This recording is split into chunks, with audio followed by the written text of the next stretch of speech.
In a cramped, dimly lit studio that always smelled like turpentine and bagels, lived a struggling artist named Max. Max had an extraordinary gift.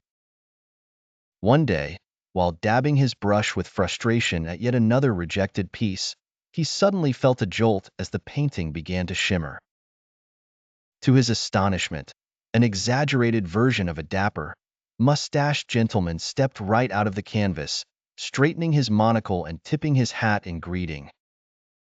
"Well, good sir, and what a fine establishment this is!" the figure exclaimed in a posh accent, though dusting off paint flakes from his shoulders. Before Max could respond, the canvas exploded with more life. Out popped a flamboyant peacock, a towering knight in shining armor, and a detective that looked like a mix between Sherlock Holmes and Charlie Chaplin, but with a significantly smaller waistline.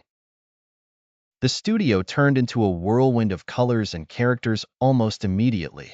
The knight, seemingly oblivious to modern decorum, unsheathed his sword and began clattering about, trying to duel the ceiling fan.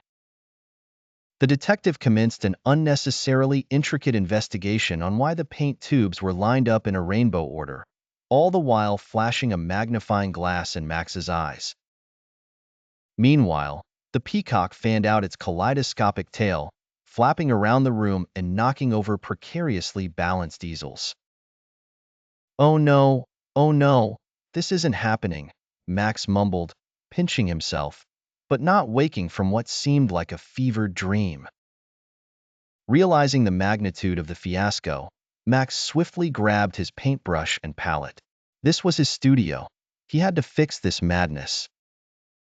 Channeling all his artistic fervor, he began painting as if the very walls of the studio depended upon it. With each deft stroke, he summoned objects onto the canvas tailored to contain this menagerie of chaos. First, he painted a sumptuous banquet table. The knight ceased his duel with the ceiling fan, enticed by the feast. Next, he swiftly painted a cozy library corner, replete with a magnifying glass cleaning kit, effectively distracting the overzealous detective. Max then created an aviary paradise within the canvas, to which the peacock gladly returned, enthralled by painted peahens. Finally, he solicited the dapper gentleman to a charming painted garden party, mentioning there might be awards for best-dressed attendees. Flattered and curious, the gentleman straightened his monocle one last time and sauntered into the garden, vanishing back into the canvas.